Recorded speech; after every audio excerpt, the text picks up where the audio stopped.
What's up everyone, Marco here, and yes, I'm back on my YouTube channel. I know I've made several videos saying, hey, I'm gonna come back, but finally my schedule has become a little bit more tolerable for me to be able to do stuff that I wanna do, which includes making YouTube videos here on this YouTube channel. Now, this video is actually already content. I'm not just making a video saying I'm coming back.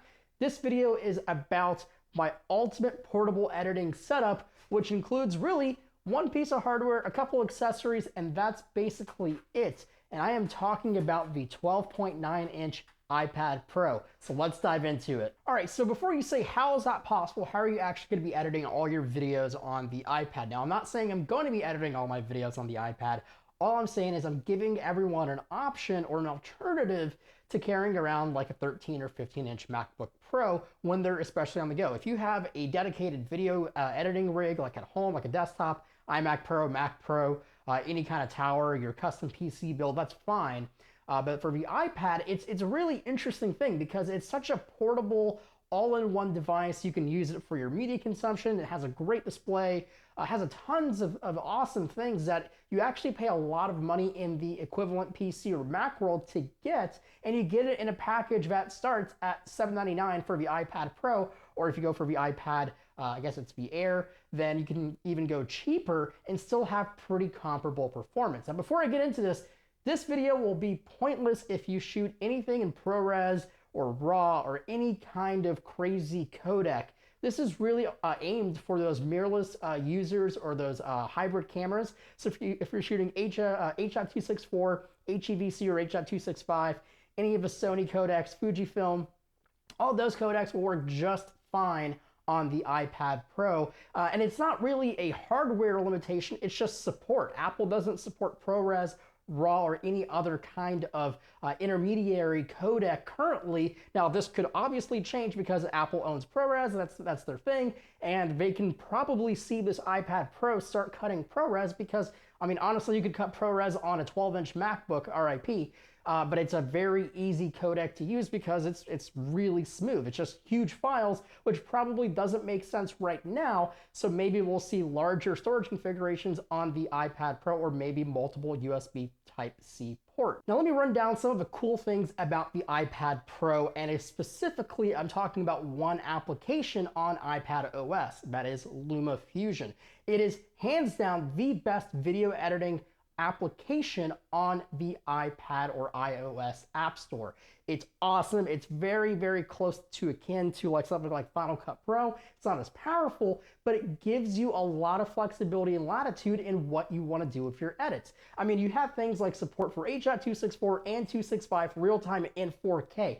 Playback, buttery smooth. All your editing, buttery smooth, cuts, edits, effects. You're doing some crazy stuff. The other thing about the iPad Pro is there's no fans. There's no audible fans.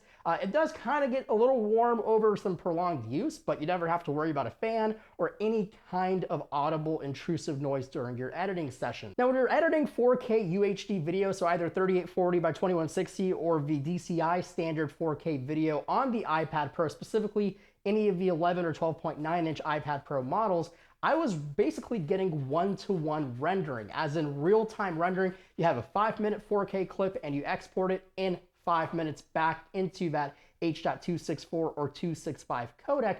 And LumaFusion gives you a lot of flexibility in terms of your bit rate and your codec. You can do high bit rate, you can do low bit rate to conserve the size. You can do a lot of things that Final Cut Pro does give you that option, but sometimes you have to tie it in with something like compressor to get access to those more advanced features. And here you're getting it in an application all in one. But here's the thing.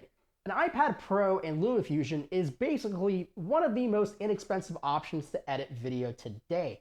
The iPad Pro, I mean, starts at $799, but who pays MSRP right now for an iPad Pro, especially because there's rumors of a new one coming out, and if it's not gonna have an OLED display, I'm probably not gonna upgrade. But you could probably pick up an iPad Pro on a flash weekend fire sale, like say upcoming Memorial Day. So let's just say you spend $799 on an iPad. LumaFusion is $29.99 on the App Store. You honestly don't need the pencil, but it's a cool thing to have. Honestly, it's more It's better for you to have a keyboard, so you pick up like the Apple keyboard or the Logitech keyboard.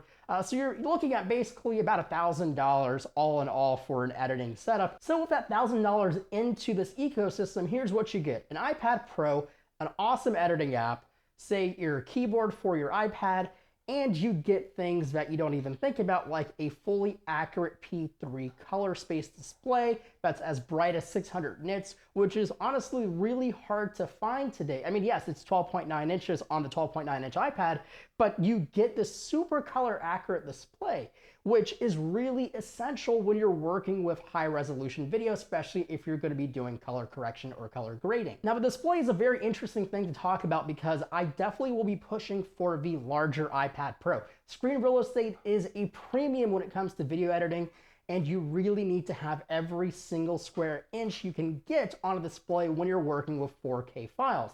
I mean, the iPad Pro does not have a 4K display, but it has a very high resolution and high pixel density, so you need to have every single inch you can get. So if you can afford the 12.9-inch iPad, I would highly encourage it. So another great thing about LumaFusion and the iPad Pro is Apple Pencil support. Now, if you opt to buy the new Apple Pencil, LumaFusion really does adopt that support really well. It could be essentially your mouse or cursor. You can really do pinpoint selections. You can use it to grade. You can use it to do curves. You could use it to do everything in LumaFusion that your finger could do, but just a little bit more accurately with the pencil. Now, it is a little strange to use it when it's like at a 45-degree angle, when it's propped up with a keyboard, but if you lay it flat and you work really on coloring, it's a great tool. That's honestly what I use it for the most.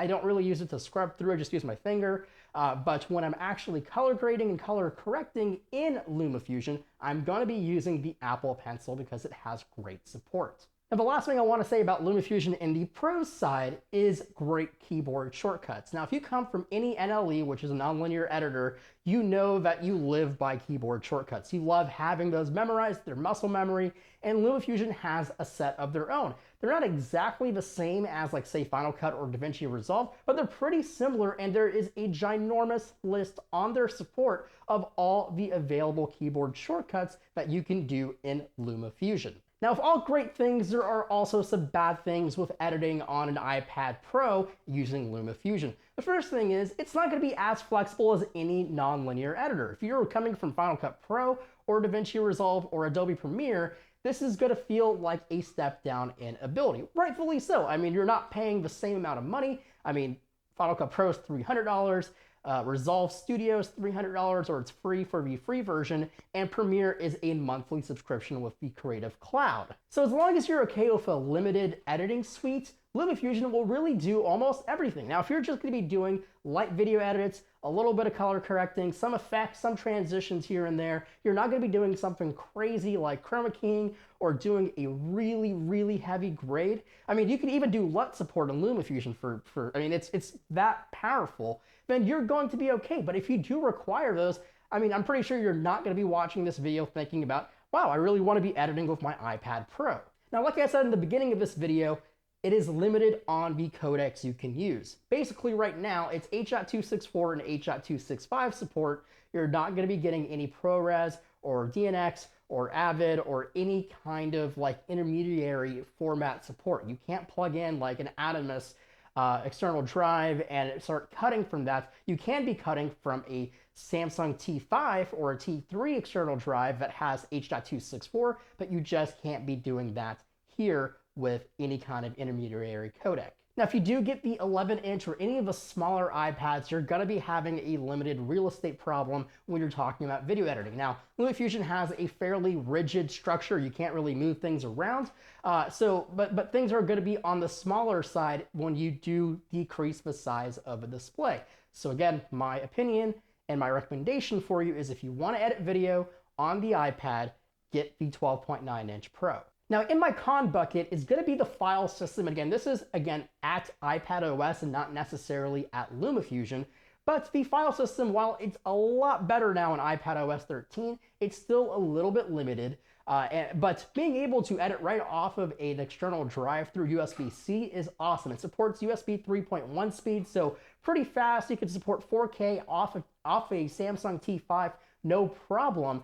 and LumaFusion has great support for the Files app. I just wish to see a little bit less sandboxing in the future versions of iPadOS. Now, the last thing I want to say about LumaFusion and a con is there are no vector scopes, histograms, or waveforms available. This is a feature that's been requested for quite some time. I've even requested it myself, and it is in their to-do box, but it hasn't been checked off yet. It'd be awesome to make sure you have great Luma and great RGB to make sure you're not breaking any rules, blowing things out, or crushing your shadows.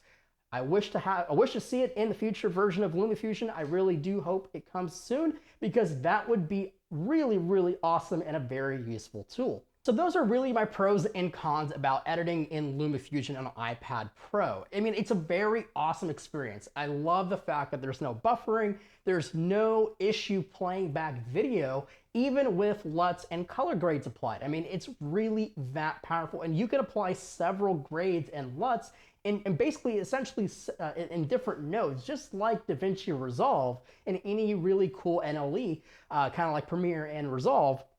And it plays just fine. I mean, that's incredible. On my 13-inch MacBook Pro, an equally portable laptop, I mean, it has no dedicated GPU, and I put H.264 in Resolve, and it literally starts choking with basically one LUT and a grade applied.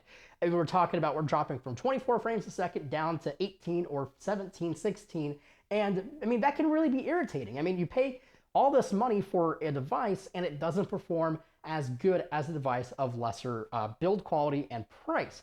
Now, I mean, the iPad Pro is a very expensive device. If you look at it as a media consumption device, I would not suggest buying the iPad Pro. Buy an iPad mini, iPad Air, or the iPad at the awesome price of like $329. But if you are going to be using your iPad in the future to do photo editing and video editing, I think it's really on the up and up. I mean, iPad and Apple, I mean, they're really marketing this thing crazy hard, and they are going to put some more insane hardware in years to come in the iPad Pro chassis. And it's going to be awesome to see when this device can really take over all of our editing suites, from having a 15-inch MacBook Pro with the fastest i9 and the fastest GPU to having something like this. I mean, when I want to edit high-intensive video on my 13-inch MacBook Pro, I have to connect it to an external GPU and to an external display to get that running well in DaVinci Resolve. Now, that's when you're actually doing real serious edits and cuts and grades and corrections and adding lots of things like noise reduction and stabilization.